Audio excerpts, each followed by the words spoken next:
WV Uncommon Place. This podcast is a variety podcast that houses numerous series to cover mental health, empowerment, podcast framework, and various intimate theories to get to know the hosts. Along with occasional movies reviews and dives in pop culture with our event podcast episodes. The Uncommon Place digs into bringing guests on that stories don't fit the mold and are very different. WV stands for the great state of West Virginia, and every quarter we cover something in West Virginia. Stacey and myself, JR, are your hosts, so please come along for this venture to our Uncommon Place.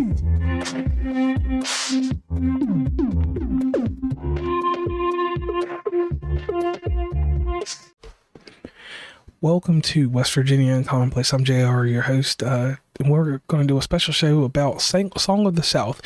It is a movie from 1946. It's a film that was produced by Walt Disney and released by RKO Radio Pictures. The film is based on the Uncle Remus stories written by Joel Chandler Harris. The film features a combination of live action and animation and tells the story of a young boy named Johnny who visits his grandmother's plantation in the South and befriends a kindly old black man named Uncle Remus, who tells him a series of stories about the adventures of Brer Rabbit and other characters. The film was a commercial success, was nominated for an Academy Award for Best Song for the song Zip-a-Dee-Doo-Dah. However, the film has been criticized for its depiction of African Americans and the use of racial stereotypes, and has not been widely released or shown on TV since the 80s due to concerns its portrayal of black people is incorrect. Now, for a movie at this time, it is one of the few films that I say that I didn't see growing up. I went to Disney World in 1993, and I saw Splash Mountain, and that's where I learned about Zip-a-Dee-Doo-Dah. Now, the next bit of business, we'll go a little bit deeper into this. The reason that this film is important is for a few reasons. First, it was one of the first films to feature a live-action and animated elements, which was considered new and innovative technique at the time. The blend of action and live-action set the stage for many of the Disney movies that followed, and helped establish Disney as a leader in the animation industry. Secondly, it was the first major film to feature a primarily African-American cast, which was significant at Hollywood at the time because it was dominated by white people. However, as mentioned before, it's been criticized for its depiction of African Americans and the use of racial stereotypes. Lastly, the film's Academy Award nominated song Zip-a-Dee-Doo-Dah became a hit and is considered a classic of the Disney canon. Despite its historical significance, the film's portrayal of African Americans and racial stereotypes is the main draw, the reason why we have to hold up on it, and you have to have a concentrated effort when you watch this film. You have to be very careful because it's certain things that happen in certain terms that today would not be taboo. Now, Song of the South is criticized for its depiction of African American culture and the use of racial stereotypes on this. The film presents a romanticized and sanitized version of the Annabelle South, and many have argued that it perpetuates harmful stereotypes about black people. The first portrayal of Uncle Remus, the black character who serves as a narrator of the film, has been particularly criticized. Uncle Remus is portrayed as a kindly, happy-go-lucky figure who is content with his life and is not interested in challenging the social order. Some have argued that this portrayal reinforces the stereotype of the happy slave and downplays the reality of slaves and the struggles of black people during the Annabelle South. The film also depicts black people speaking in a heavy black dialect, which is considered offensive, and the use of the term darky was considered racist. The film's portrayal of African American culture and the use of racial stereotypes is not only offensive, but it also distorts the historical reality of the time period depicted in the film and reinforces harmful stereotypes that have been used to marginalize black people. And after a bit of time, Disney stopped releasing this film. This film has not been actively widely available since 1986. Now, with this, on a positive side, the film's song, like I said, it did major numbers. And to me, I can see where people get offended by certain aspects. And my personal experience is when I seen the movie, I was like, okay, I can understand this, blah, blah, blah, blah, blah. Now, had I seen this when I was a younger kid, or when I wasn't very educated, I wouldn't even thought anything of it. I would have thought, oh, this is how people were back then in this time. So I can see where this film gets harsh, a nod. But what this film did, though, James Franklin Bassett was an American film producer and a writer who's best known for his work on this film. He co-wrote the screenplay for this film, which was based off of Uncle Remus. And, you know, he later on, it served as a good thing for him, because this gave him an opportunity. And like I said, the thing that people fail to realize is, like, he co-wrote this, so he knew what was going on in this film. It wasn't like he just sat here and produced this and didn't think, or, you know, he didn't, when he wrote this, he thought this is how it should be portrayed. And obviously other people had their parts in it. But the thing is that this man from here, he was one of the first people,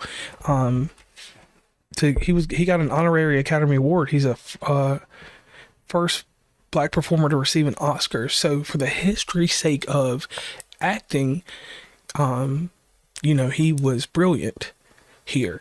And the thing that to this day now that gets me is that I understand why they showed it, but I still think that the world should be able to see this movie actively. Like, the only way that I know a lot of people see the movie is if you get this movie off a torrent, or you have someone that's in the bootleg community that can get this film to you, because it's not readily available on Disney Plus. And I understand our culture has a different sensitivity level now, so I understand.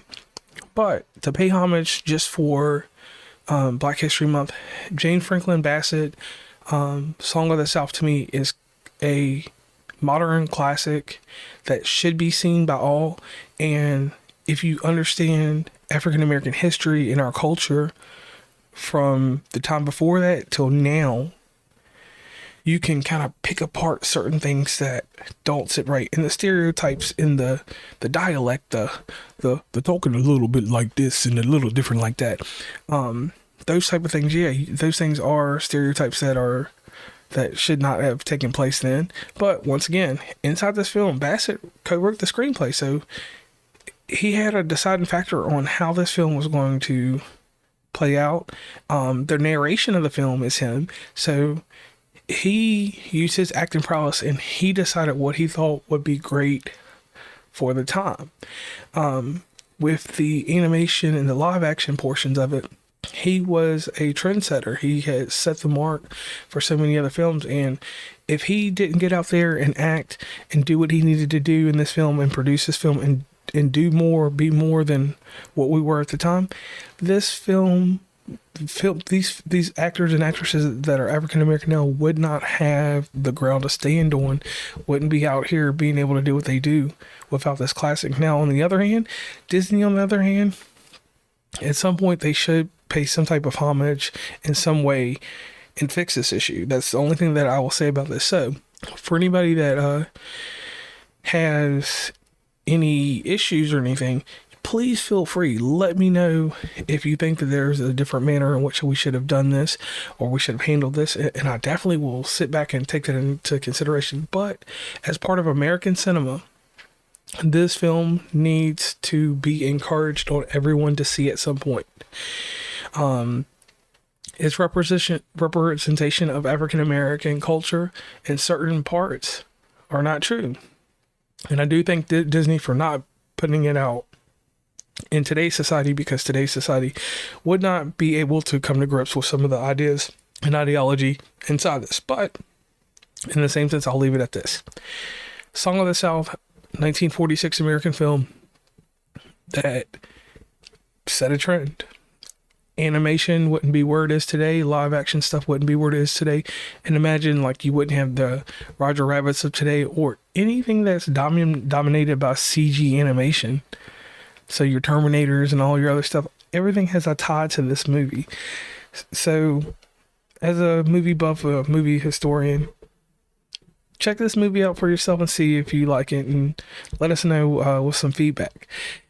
And this is JR. I'm signing off from, we're West Virginia, Commonplace. Definitely check us out.